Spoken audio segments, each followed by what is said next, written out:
Ladies and gentlemen, brothers and sisters, friends, enemies, and comrades, I hope you're doing well wherever you are. This is Ken the Revolutionary for another quick session, a second session, real brief. I know most of you guys are out there probably getting yourself ready to watch Arsenal play Atletico Madrid if you're a football fan, that is. So, yeah.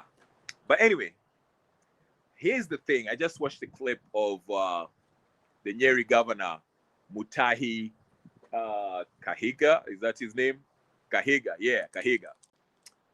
Who seems to be basically celebrating the passing of Raila Odinga. Listen, Kenyans, listen, Gen Zs of all tribes, of all ages. You have to stay vigilant. This is a distraction. You know why they're doing this. You know why, right? Let's get started. Let me start with the formalities, okay? If this is your first time here, ladies and gentlemen, brothers and sisters, Gandhi, I see you. Thank you so much. If this is your first time, ladies and gentlemen, brothers and sisters, friends and comrades, I talk about Kenyan politics and world politics as it relates to Kenya. This is what this channel is about. So if you like that kind of content, please take a minute and hit the subscribe button and like and share and comment to the chat. We can exchange ideas and talk about what's going on in Kenya. And I'm going to be at least as fair-minded as I can be. Let's not fall into these traps of tribal division, tribal vitriol, all our biases, whatever the case is. We can have a nice political discussion without actually start spewing mean words towards each other. Just because you're from this tribe, I'm going to say this, whatever the case is. No, we're not going to do that. But anyway, guys, take a minute and like the video. Like Omugendi Katende is telling me, Omugendi, please, I will invite you one of these days and tell me what's going on in Uganda, because there were rumors a few days ago that Museveni was also rushed to the hospital. I don't know how true that is, but I hope you're doing well in Kampala or whatever the case you are in Uganda. I hope every Ugandan is okay and safe and feeling good. Let's get to it. Nyeri Governor Mutahi Kahiga celebrates Raila Odinga's death. Now, to be fair to him, that's what said. A lot of people who are Kikuyu speakers, please come and help me out here, because I saw the clip. It seems like he was, I don't know if he was drunk or he was sober, but he expressed himself in his mother tongue. Gypsy Corner, I see you. Not Gypsy Corner. Goody, I see you. Karibu Sana. You know the first order of business, okay? He was expressing himself in Kikuyu.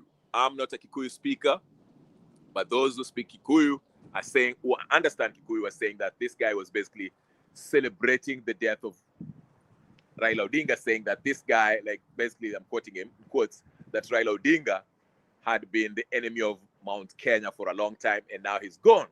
So, and a lot of people are trying to, like, rope in Gachagua in this, because we all know the Nyeri governor, Mutahi Kahiga, is a very, very close friend, I think personal friend of Gachagua. So they're just saying that, oh, that's Gachagua, basically, who sent Kahiga to say this in public, to let their real feelings known. Now, I'm not going to say all that, because, let's just hold Mutahi Kahiga accountable for what he said, okay? Thank you so much, Gypsy, for liking and sharing. Let's just hold the individual who said it responsible, okay? Now, this is what I will tell you guys. That's why I keep on telling you, in the next few weeks, days and weeks and months, this Ruto administration and the political class, I've been always telling you in this channel that all these members of the political class, all of them, are in cahoots. They are working together. Do not be fooled by this opposition and CUS's government. They are working together. These guys are friends. That's why you see when Raila dies, they reveal things that we didn't know. These guys were, Uhuru and Raila Odinga, they used to drink uji. If you know what uji is, was basically booze. Okay? And these guys in public in the daytime, they swear they're like the sworn enemies, whatever the case is. And we, Wananchi, we will find ourselves in the middle of their fake beef, going to the extent of killing each other.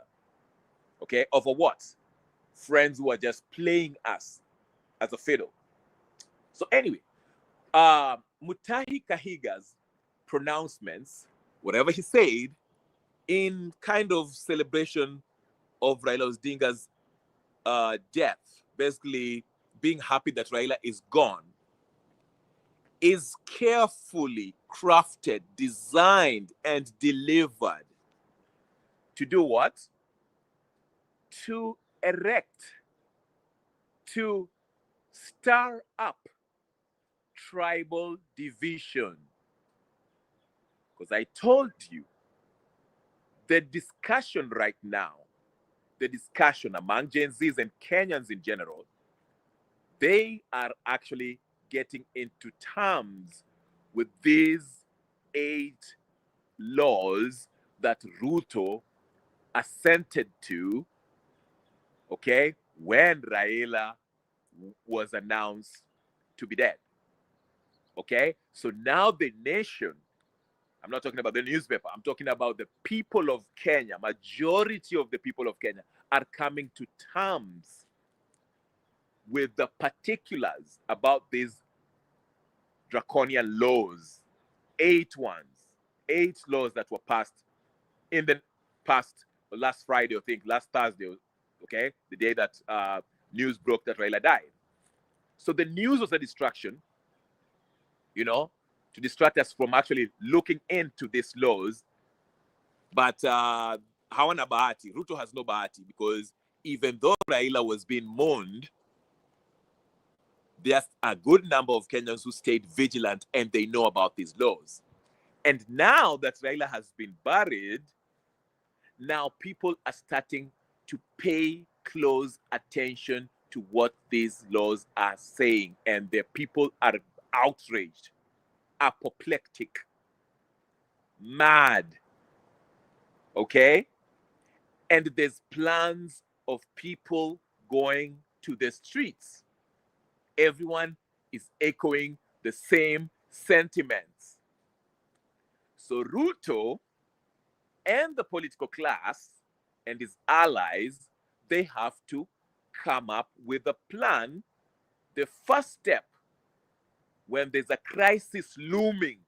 Remember when I told you guys, when June 24th, 2020, sorry, June 25th, 2024, when it was Occupy Parliament, after Parliament was successfully occupied, the Gen Zs were planning on going to the State House. But whenever there's a looming crisis, Ruto is facing crisis, he has to come up with a plan to divert the focus, the attention of the protesters. So how did he do it in June 25th? He used the commercial activists who blended in with the protesters, pretending to be part of the protest. And they positioned themselves, acted as if they were the most influential choreographers, okay, of this. They were in charge of this protest.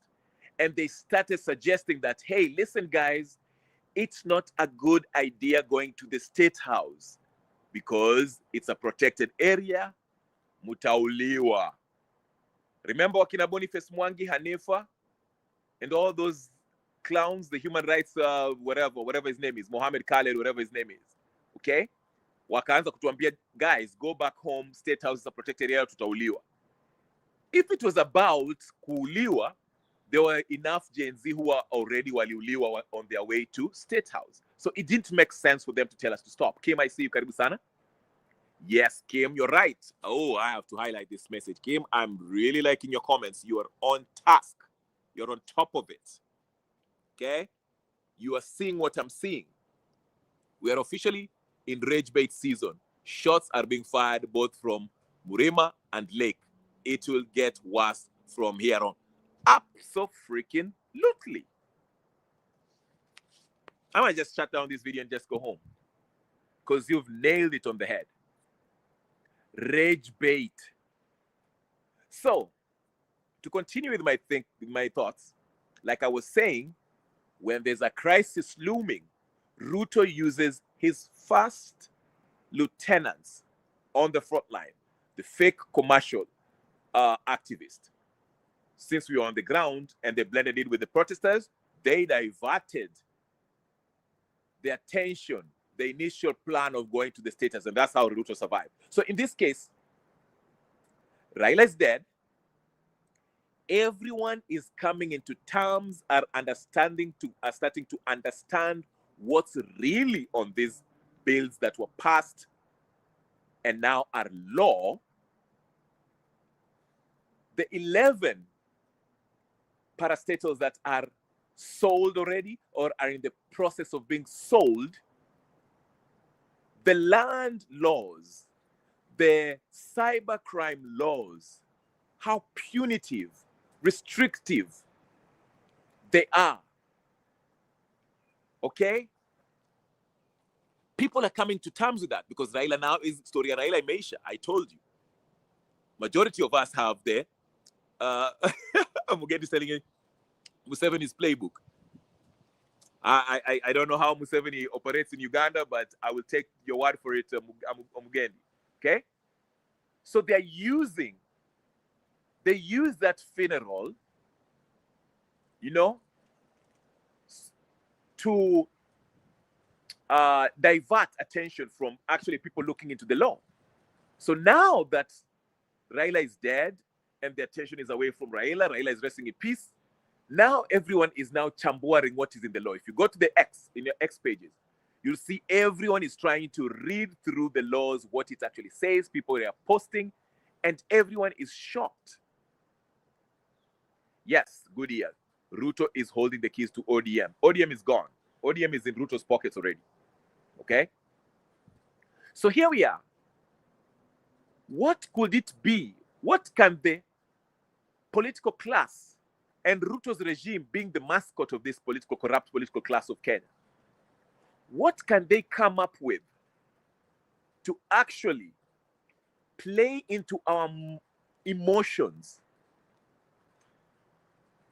Itugawanyishe, itutenge, so that we are not one, we don't speak with one voice. Because before these pronouncements by Kahiga, everyone was in one space. Everyone had the same thought. We were like, land law, we have to go to the streets. Whether you're from the Mulima, whether you're from Nyanza, of course, majority of Nyanza people are still, it's ODM, but those who are not mourning, who are already over Raila's death, they were also expressing their displeasure about these laws that Ruto just signed into law. So the country was uniting in opposition of these laws. So what can they come up with? They use the oldest trick in the book. I keep on telling you. Today we already saw what's that name? That guy, Kaluma. For those of you who don't know Kaluma is like the Gachagua version of Luo Nyanza. He doesn't have much influence in Luo Nyanza, but I'm talking about in rage baiting, in inciting tribal division. Okay? He was on one of the radio shows, I forgot the name of it, with CT and that other young man. And he was talking about how people were making fun of him for the incident, the alleged incidents that happened to him when he went to St. Petersburg. Of course, he denied it and said it wasn't him. But he was trying to justify the cybercrime law by saying that, you see how I'm getting bullied on X or on the internet. When I post something on my X page or Twitter page, people start making fun of me. They call him Kanyuma, and they start reminding him of what happened to him in St. Petersburg, that incident. If you know, you know. And he was like acting like he was the biggest victim in the world, saying, oh, can you imagine my relatives, my loved ones, reading this about Kanyoma and all that stuff? This is why we need cyber law. Basically, that's what he was trying to say. What am I getting at? I think Kim basically put it the right way. It is diversionary tactics that the Ruto and the political class wanataka kuanza. So Kahiga coming out in public,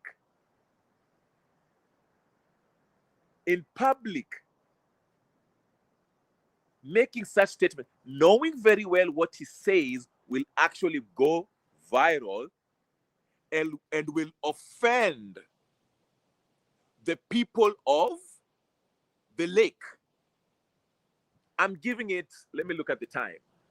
I'm giving it a few minutes before you get response from one of those ODM folks, whether it's a Tandy, Mbadi, Junet, somebody. They're about to have a reply, because they want this back and forth. The oldest trick in book, as my friend Amugendi has told us, apparently Museveni is using it in Uganda. What are they trying to do? The useful idiots, those wakora ambao wanaendanga kwa streets, okay? And the young folks who express themselves on Jacaranda, those are the mouthpieces that will be used to further this division. Watalipwa, waende wakaseme, oh, wait, I'm telling you, I'm giving it 5 minutes. Go watch. You scroll down your internet. Don't King, I see. Absolutely, thank you. We're not buying it. Don't King, thank you so much. That's why I'm telling you, you know what? The unfortunate part, Don King and others, the unfortunate part of it is this. There are actually people who will buy into this tribal nonsense. Because the next thing you know, somebody from the lakeside, whether it's Junet or Mbadi or whatever the case is, some politician from the lakeside, Luo, will say something offensive about the people of Mlema and Gachagua. So we can have this ping pong game of throwing offensive, tribal, vitriolic language between the two. This is designed to divide the flock. Kabisa? Yes, Omugendi. It is designed to divide the flock. The flock being the Kenyan people. Wanataka, remember I told you, remember when I took you back, when Raila entered into this blood-based government, Raila helped Ruto to stop a successful mandamano by the Gen Zs by doing two things. Sending his goons on the streets to physically intimidate, rob, beat, have a physical confrontation with these Gen Zs with the help of the police forces who are overwhelmed, but this time they had Raila's goons to help him. And Sakaja's goons. That was the number one way of how Raila helped Ruto diffuse the Gen Z movement on the streets, the protest, the popular protest, Operation Occupy State House. Number two, Raila and the ODM, okay, used the tribal card, of course, with the help of Gachagua on the other side. They used it by making it, by labeling these young folks that were going to the streets, saying that these are Vijana wa Mount Kenya. These are Gachagua supporters. These Gen Zs are paid for by Gachagua. This is not Gen Zote. This is not a representation of every Kenyan. This is just watu wa mlima wamekasirika because ati Wajaluo wako kwa serikali. Remember how they coined it in such a clever way? They made it a tribal thing. Sasa sio Gen Zs. Wanawambia hii si Gen Z ya ile Gen Z ya zile za nini ya June 24th. Sasa ni watu wa mlima. It is the people of mlima who are not happy because Wajaluo wako kwa serikali. So wacha tuwaambie ati wawachane na ninio. Waende ninio. Maandamano haitafanyika Nairobi. You see, so Raila used these goons along with the governor of Nairobi. Okay? I mean, we saw those wale wakora wa Nairobi. They were saying, making videos saying wanasema waziwazi ati kutakuwa na there'll be no maandamano in Kenya. I mean, sorry, in Nairobi, in CBD. Okay? Alikuwa nasema waziwazi. They were saying it live. But the aim was to intimidate and physically attack. That way, haionekani ati polisi are intervening directly. Watasema ati it's a clash between two factions. The people who are for the maandamano and the people who are against the maandamano. And then they labeled that confrontation as a tribal clash. Watu wa mlima, vijana wa mlima wametoka huko Mount Kenya na wamekuja kuleta makelele Nairobi. Because they are unhappy that Wajaluo wako kwa serikali. So the same thing they're igniting by using the Nyeri governor, Mutahi Kahiga, to start the fire again as a distraction from what all Kenyans are discussing, what Kenyans are focused on, which is the way to repeal these 8 laws that Ruto has passed. And Kenyans were already reaching a consensus, an agreement, a conclusion that it is the streets that will stop Ruto, which will force him to repeal these 8 laws that he has passed. It was catching momentum. So Ruto, through his friend Mutahi Kahiga,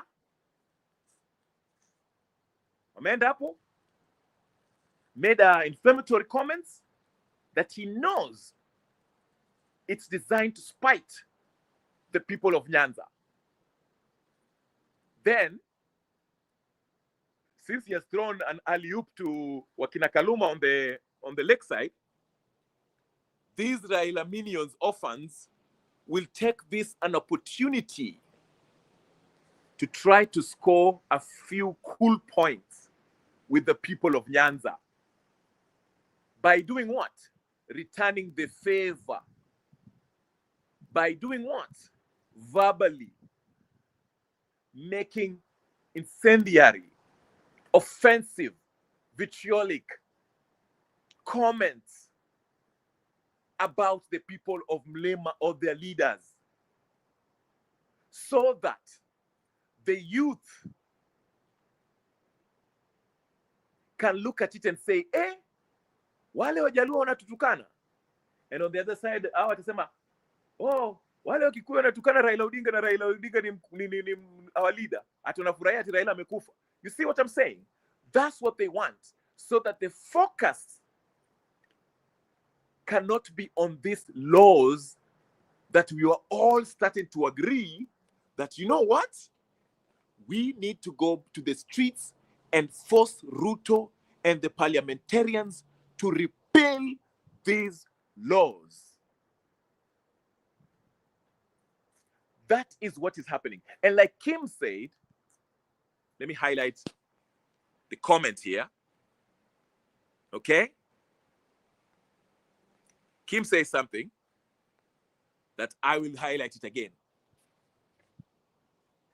We are officially in rage bait season. They're baiting us to anger. Shots are firing. Those shots are being fired both from Murima and the lake. And it will only get worse from here. Absolutely. They will intensify. They will intensify this division because they know historically, since Tom Mboya's death, since Jaramogi and Jomo had their own beef, okay? Since those days, Wajaluo fell out with the Kikuyus. Not all, but that's the perception, historical perception that majority of Kenyans have. So from then, it was always tension. Yes, the Luos have united with the Kikuyus, as we saw in 2002, and many other occasions. And if you think about it, it is always only on the political front. So they are using that same old trick to divert attention from what all Kenyans, including Luos and Kikuyus, are focusing, which are laws that will affect all of them, both Luos and Kikuyus, and Luyas and Kurias and all other tribes that we have in Kenya. So they want to intensify it. And see, I told you, the first layer of protection that Ruto uses is disinformation through the commercial activist, not only the one that pretend that wanaendanga maandamano, but the ones that you see on TV, on your X pages, virtual world. But that's a battle that is very hard for him to win.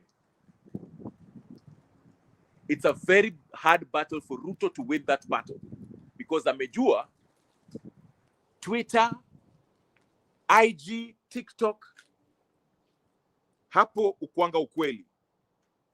You understand? So there, he will have a hard time.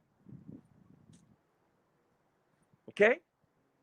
That's why, karibu sana Kenya democracy, that's why Ruto knows he will never win on the battle, the virtual world, on X or TikTok or other ninio, uko kwa mtandao.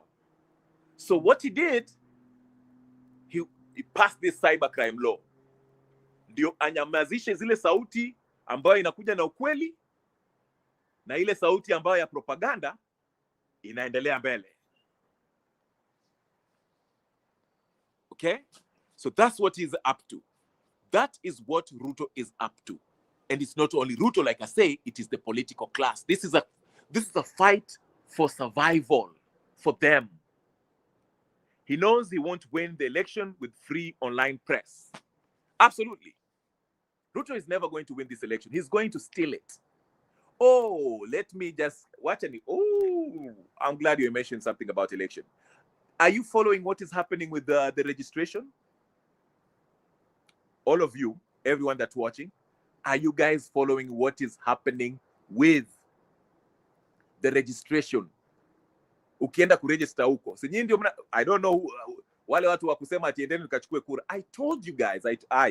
What? Can you please subscribe while I take a sip of this coffee, jamani? I won't be here for long because I want to go watch Arsenal, but I'm here anyway. Even though I know they are going to lose. Listen to me. Listen to me. Have you heard of what is happening in IBC? Ukienda kuchukua kura. I told you, niliwaambia, every time you see these politicians or this political class, if they keep on telling you, chukua vote, chukua kura, enda kachukue kura, you have to be very careful. Be suspicious. They all agree on one thing. And then mkachukue kura, and then mkachukue kura, and then mkachukue kura. If Ruto is speaking one voice with Gachagua and is speaking one voice with Raila and is speaking one voice with Karua and is speaking one voice with Wamalo and Kalonzo, both opposition and people on the Ninio, wote, and they're all telling you ati endeni mkachukue kura, be careful. Ujue kuna kitu mbaya hapo. just know there's something, kuna kitu hapo, ndio maana wanakuambia enda kachukua kura. Me, I was very, very suspicious. Kila mtu anasema tuende tukachukue kura. Kila mtu, Babu Owino, Ruto, hala? Kwa nini mnataka tuende tukachukue kura? Now, ladies and gentlemen, let me tell you something that's happening. It's on my X page. Go follow up. Somebody posted, I just reposted something for a young lady, and this is not the second. There's numerous reports of this in fact, people are starting to call out. For those of you who are still thinking about kwenda kuchukua kura, niliwaambia tuache kuharibu wakati tunaenda kuchukua kura. You are wasting time. Ruto anaenda kuiba. The only way is popular revolution, Nepal way. Sijui niwaeleze namna gani jamani. One day I'll go live here, nitakuwa hapa live uchi, ndio mwanze kunisikia, kwa sababu hamtaki kusikia. Nitakuja live uchi, so that you people can hear. Hii mambo ya kuchukua kura is a waste of time, si wadanganyi. Revolution ndio matibabu ya hawa wakora ambao wanaongoza Kenya. Hakuna siri nyingine. Hakuna siri. Siri ni revolution. Popular revolution. People's revolution. Now, this young lady, just to mambo ya kuchukua kura. Haya. Kim anasema kitu hapa. Anasema, Kim is really Kim. We've been hearing about those voter registration stories. That thing has been rigged 2 years in advance. Shaba la la la sha. Munasikia? I've been telling you guys, this thing ilirigiwa kitambo. Kitambo. If there's a word here, kitambo. Kitambo. Nyinyi vile, I don't know. Rigging ilishafanywa kitambo, hamusikii kitambo. Way back. Ndio maana akina Oscar Sudi, they're so comfortable. I told you. Ndio maana hata ile nawakumbusha, ulikumbuka ile speech nani alitoa vile alienda huko ninio? Was it somewhere? Ruto. He said, and then mkachukue kura, lakini mjue uchaguzi ni 2027. That statement told me everything about Ruto, what Ruto is scared of.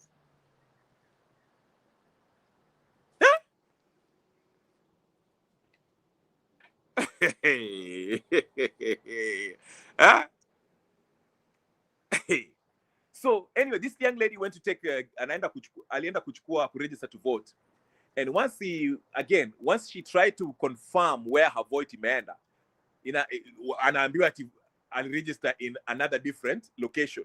I don't know, in Kisumu or whatever the case is. Okay, so there is this, kuna hii mchezo inaendelea hapa IBC. Na guess what now? Wacha niwekee point hapa. Wacha niwekee point ambayo, another point that you need to know very quickly. Do you remember the IEBC amendment bill, which is now IEBC amendment law? Unakumbuka? It was amended because Raila Odinga and Opiyo Wandayi, Raila Odinga that is, ODM folks, they wanted to have a say on who will be part of the commissioners. Si mnakumbuka? Wakina Opiyo Wandayi wakaenda kupiga makelele, hey, we have to have a say, sijui nini. Hata Kalonzo was also in it. Alisema hata mtu wake mpaka kwa commission hapo. Unaona? Now, but the majority of the commissioners were people who were handpicked, chosen by Ruto and Raila. Then they went to the parliament, wakaapishwa, si ndio? Now they are the commissioners up there. But guess what's funny now? Now that Raila is dead, Raila is what? Dead. Ruto has taken over ODM. Ruto now is the ODM chairperson. And the people who are chosen, the commissioners who are chosen by Raila Odinga are now serving under Ruto. So Ruto has his own people, UDA people in the commission as the commissioners of IBC, plus the ODM folks, the ODM appointed commissioners. So ukiweka ODM commissioners who are now taking their direct orders from Raila Odinga, who are taking their orders from Raila Odinga, and Raila Odinga now is dead, and Ruto has now usurped ODM. Now their orders is being taken directly from William Asamoei Ruto. Bado nyinyi mnaenda kuchukua kura. Good luck. Bado mnaenda kuchukua kura, si ndio? Haya. Mnaenda kuchukua kura. Good luck. You'll need it. And you're very happy that mnaenda kushinda. And by the way, did you hear what Ruto said the other day? Was it Ruto? Yeah, Ruto, I think. Alienda kusema ati we are putting, let me quote this right. Alisema, I'm paraphrasing, we will be putting inaitwaje? We will make sure that the results that are announced at the polling stations are verifiable. They are verifiable and then ni za ukweli. I'm paraphrasing. Ruto is saying that. Ruto anasema ati the results at the polling station, they will wanaeka ninio mechanism ambao they will make sure that the results that are announced at the polling station are verifiable and what? Yeah. Hint, hint. Hint, hint. Lakini nyinyi ndio wajanja, mnaenda kuchukua kura. Mnaenda kutoa Ruto. Amtaki. Nyinyi wajanja, mnaenda kutoa Ruto. You still believe you're going to remove him through the ballot. Charlie, I have a bridge to sell you. I have a bridge to sell you. The London Bridge. Nipigie simu. London Bridge na kuuzia, inauzwa, it's on sale. Kuja nikuuzie. Ama mnataka ile Brooklyn Bridge, ama ile bridge ya Sydney, nitawauzia leo. That is the game that is being played here. Tukiwaambia revolution, nyinyi mnafikiri revolution ni kupigana panga. No. Revolution si kupigana panga. And you'll hear people say, oh, revolution ati tukienda kwa street ati tutauliwa. Sasa unataka tukae chini tunyamaze tukiangalia kura ikiibiwa na Ruto anauza kila kitu. I mean, what option do you have? Seriously. Let's brainstorm. Mnataka option gani? Mnaenda kupiga kura? Seriously, nani anaenda kupiga kura saa hizi? Na hii IBC, nani anaenda kupiga kura? Hey, to quite serious, my friends. We have to be serious. We have to be serious. 2027 is a foregone conclusion. Nani anasema democracy sucks? Winston Churchill alisema, what did Winston Churchill say? There's a quote about democracy. Alisema, of all the democracy, it's the worst, but it's out of all of it, it's kind of the best, whatever the case. I forgot the actual about the democracy, but it's a funny one. Okay? About democracy, which is fine. Democracy, let me tell you something, ladies and gentlemen. Unajua kitu nimerealize, and this might be controversial to some people. I honestly don't think democracy, well, let me not say that. It's not a well thought out Ninio. But that's what I'm trying to say. Let's get back to the Ninio. There's so many, just like somebody has told me here, kuna watu wengi ambao wana complain, wanaenda ku register to vote.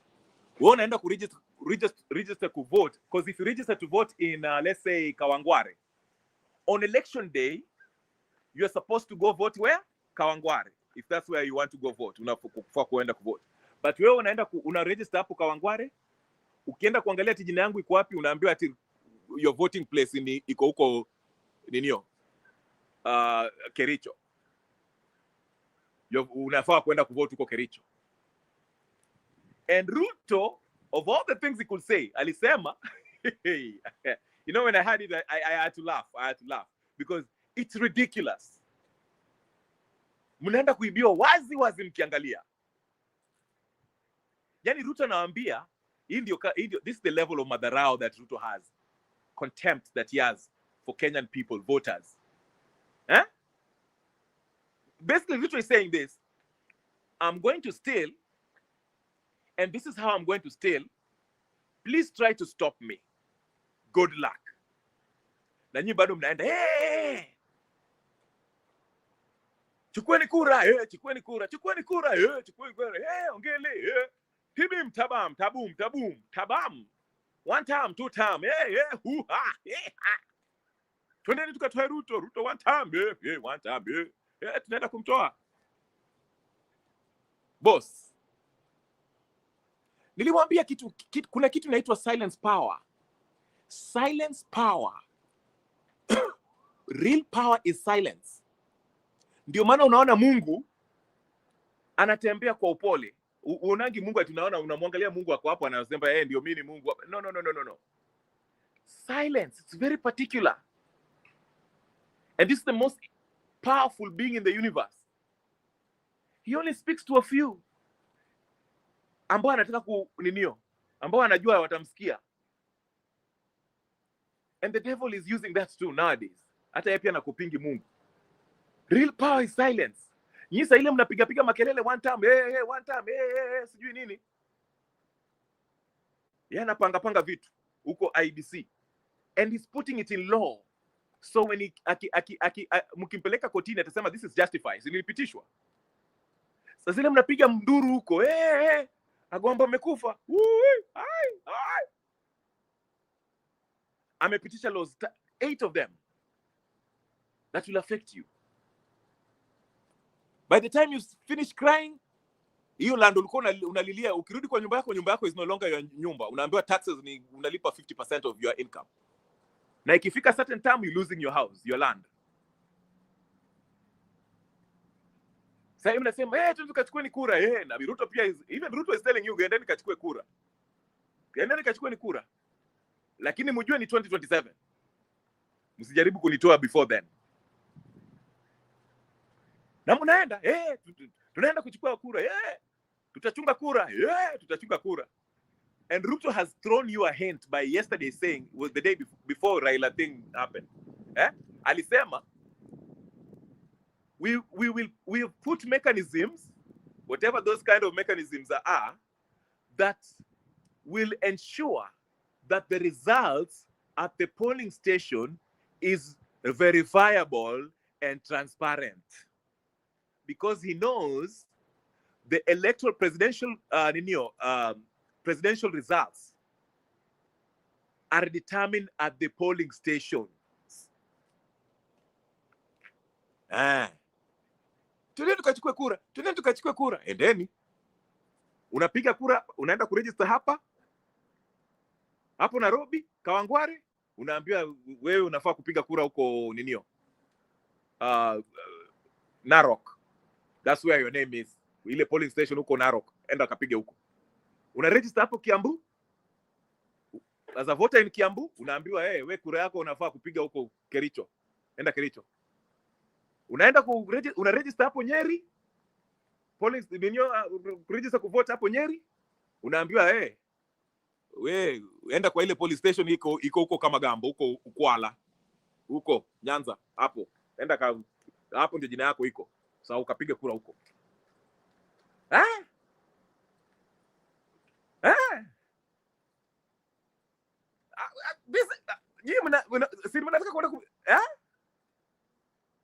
One time, while you're making noise, they're making moves and they're putting it in law. So in the future, if you take them to the court, utashindwa. Lakini mnasema Ruto is genius. Niliwaambia Ruto is not a genius. Ruto ni kama mwizi wa kuku. It's like a chicken thief. Anangoja saa zile mwenye kuku ameondoka, the owner of the chicken ameondoka, anaiba, alafu anaenda kuambia chief hii ilikuanga kuku yake na anapiga hiyo kuku kala nyingine. Lakini nyinyi mnasema ako genius. He's just distracting you. Ndio maana unaona anatumia watu kama Kahiga, Mutahi. Wa divide mwanze kugombana hapa. Kesho nimewaambia kesho asubuhi mtaamka mtasikia ati Kaluma has said ata tweet ambayo itaenda viral. Ati sijui Kikuyu sijui whatever. Alafu itaendelea. Alafu Gachagua naye atarukia with a 2-hour interview. Niliwaambia hii mchezo ni mchezo wa town.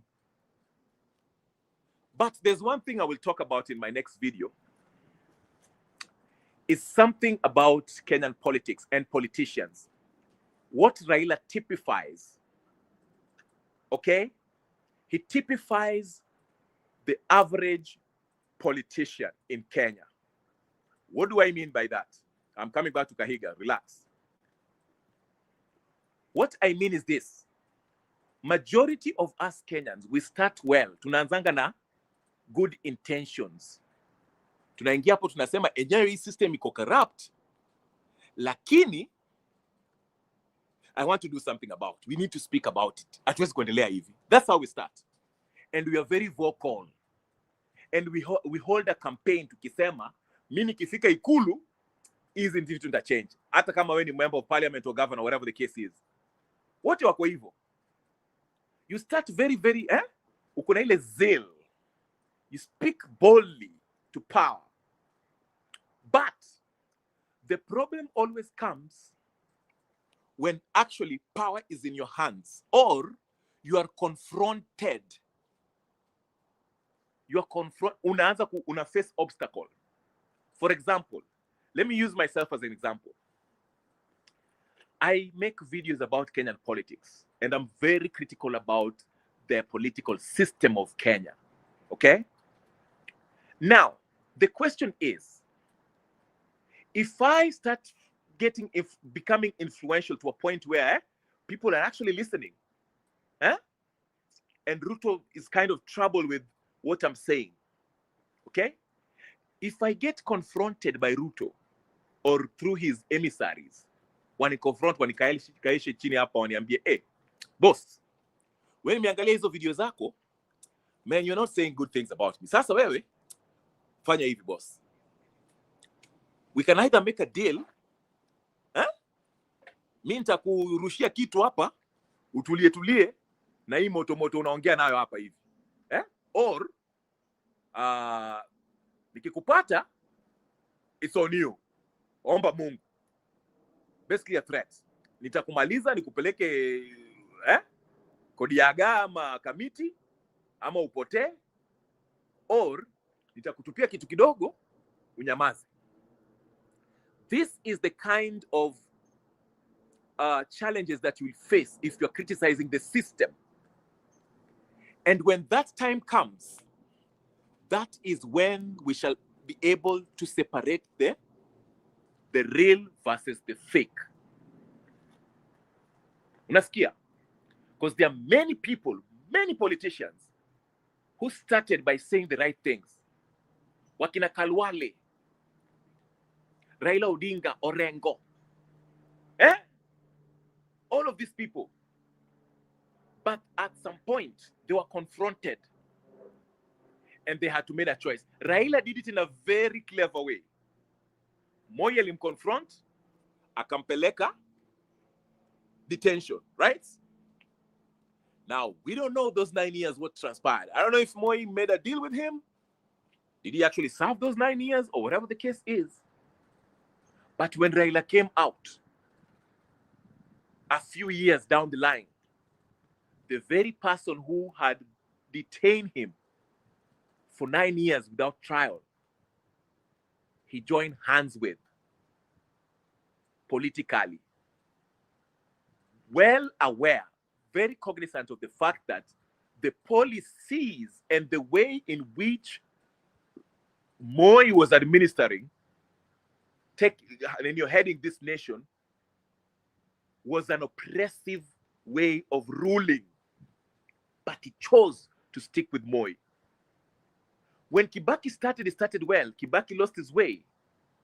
Raila akashikana na yeye. Uhuru came. Maybe he had good intentions, lost his way, and made no apologies about it. Raila ali shikana mkono na yeye. Ruto aliingia from the word go, messing up.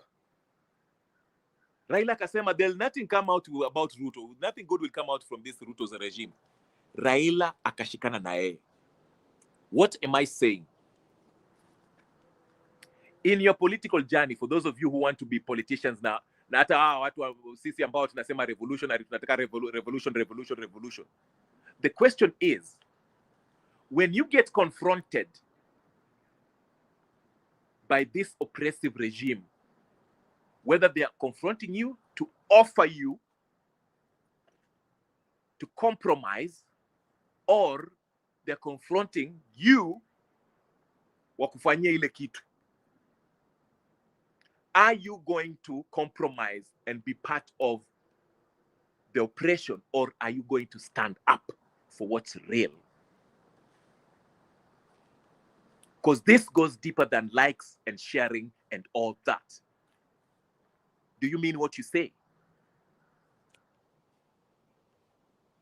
Anyway, the biggest message here, ladies and gentlemen, without keeping you, I know you are probably watching Champions League football, is don't fall into this tribal bull crap that our kina Gachagua na Mutahi Kahiga and our kina Kaluma on the other side na sijui nani Junet wanataka kuanza hii vita ya Mountain versus Luo. Do not. Stay focused. The focus is the laws, the draconian laws that Ruto has signed into. Easy land ambao we are going to lose. The industries that we are losing. How can we get him to... Actually, I'm not even asking you to go to the street to ask to repeal this ninio. Tusiende kwa street school so that Ruto can repeal this. Let's go out and to take him out through a popular revolution. It's in the article, first article in the Kenyan Constitution, Article 1, subsection 2. The people may exercise their sovereign power directly or through what? These elected officials, representatives, and they failed us. So it is time for us to express this directly. So tukienda kwa streets, we are not going to ask Ruto to repeal hizo 8 laws that he passed, hiyo cybercrime, na hiyo land law, na hiyo sijui nini, hiyo privatization bill, na hiyo mambo mengine. No. Kwa sababu ukimwambia I repeal atajifanya ati okay, I've repealed, na wanaisongesha hivi, alafu they are changing the language, alafu anakuambia okay, now it is amended, tuko sawa sasa. Na mtanyamaza hapo mkininio, and the law will still be in place. The solution is to clear house. Ruto ishia. Na sio tafadhali. Tafadhali lipita kitambo. And this time Raila atakuja kusaidia. Utakimbia ukitoka kwa choo na chupi ukienda kusogoi. Ruto, utakimbia kama umevaa chupi ya yellow imeandikwa UDA. Ukikimbia unaenda ninio sugoi. Now wanasiasa hawa, the parliamentarians, same thing. It is not time to talk about repealing this and repealing that, sijui to change hii, sijui privatization. Because guess what? Unajua nini? Let me tell you how these people will, hawa wanasiasa hawa wakina sijui wakina Maraga and our opposition, this fake opposition, wakina Martha Karua and Kalonzo, they are going to use this opportunity to score some political points. Wanataka kurukia, au pia wajifanya ati we need to tell Ruto, let us go protest, ndio Ruto are repealing ninio. We are not going to accept this. The problem is not about repealing sections of these laws or these laws entirely.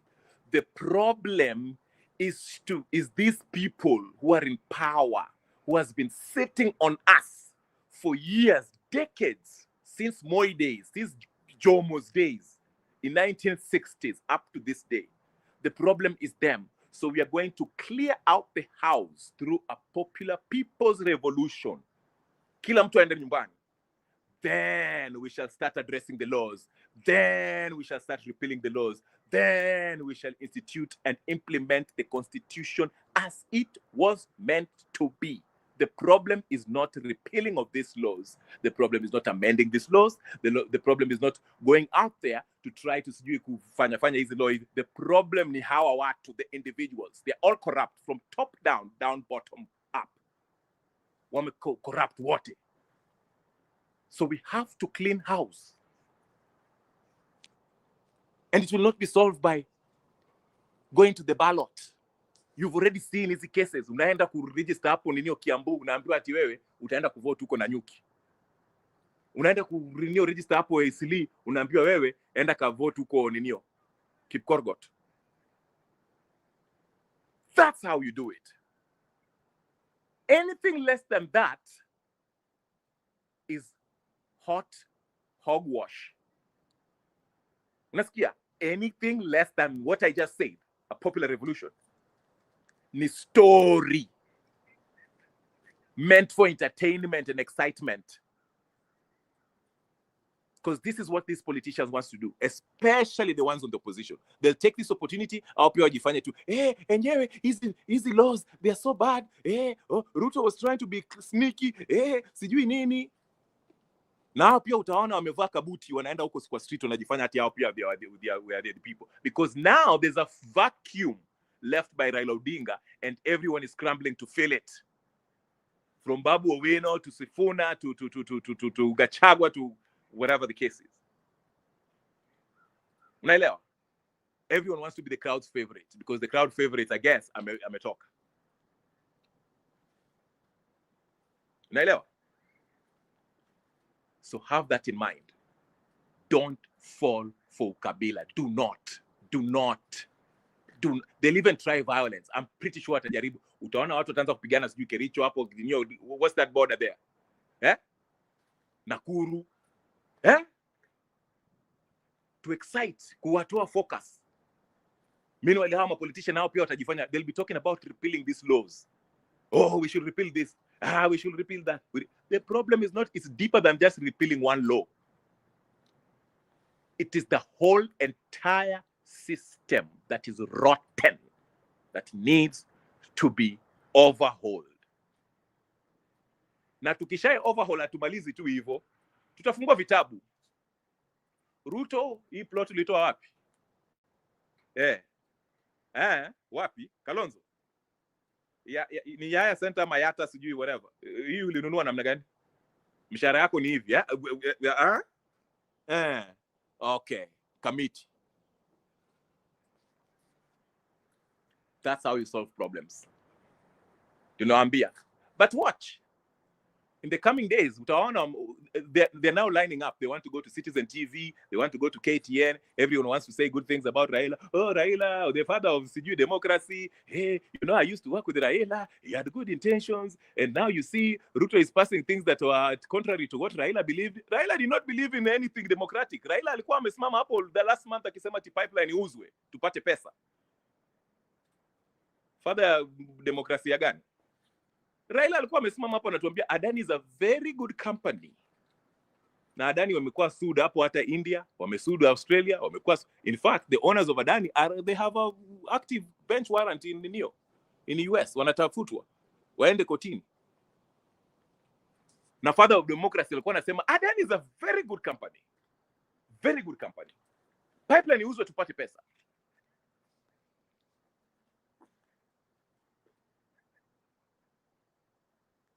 Kalonzo, mimi niliwaambia kujua Kalonzo is a conman. Kalonzo ni conman mwenyewe. Conman Junior. But I don't want to make it about Kalonzo today. Ndio maana naambia, the only solution, I have to pound this in your head as I wrap up. Revolution is the only solution. Let's focus. These laws, let it be the reason, the precipitator, the catalyst the reason to fire us to the streets so we can go and occupy State House and tell William Samoei, toka. Na sio tafadhali, toka. Na sio, not right now, but right now. Ladies and gentlemen, brothers and sisters, friends, enemies and comrades, distinguished guests, Omugendi, Bruce, Yakgev, Goodyear, Kenya Democracy, everybody else, Kim, with your wonderful comments, I would like to thank you. I will leave it here. So do me a favor. Before you leave, use that finger. Hit that subscribe button. Hit it. Tang, tang, tang, tang. Hit the subscribe. That bell button here, your notification. Hit it. Make sure it's on. And that like button too. Okay? So make sure you subscribe. And share this with your friend. Share this with Ruto. Share it with Babu Owino. Share it with everybody else. Gachagua, Mutahi, Kagwe. Let him know that, hey, listen, Mutahi, Kahiga, we are not buying into this ukabila. Na. Raila alimaliza na hiyo mambo. Siasa mpya, Kenya moja. Hakuna ile ujinga sijui ya watu wa Mountain, watu wa Luo, Nyanza, watu wa sijui wa Coast, watu sijui wa Ukambani. Kenya ni moja. Okay? Na tutakutoa Ruto, na tutoe hawa wanasiasa wote, na tuwapeleke kamiti. Okay? Thank you so much for watching. Subscribe, share, like, comment, do all the good stuff. I'll talk to you guys later. Peace and blessings.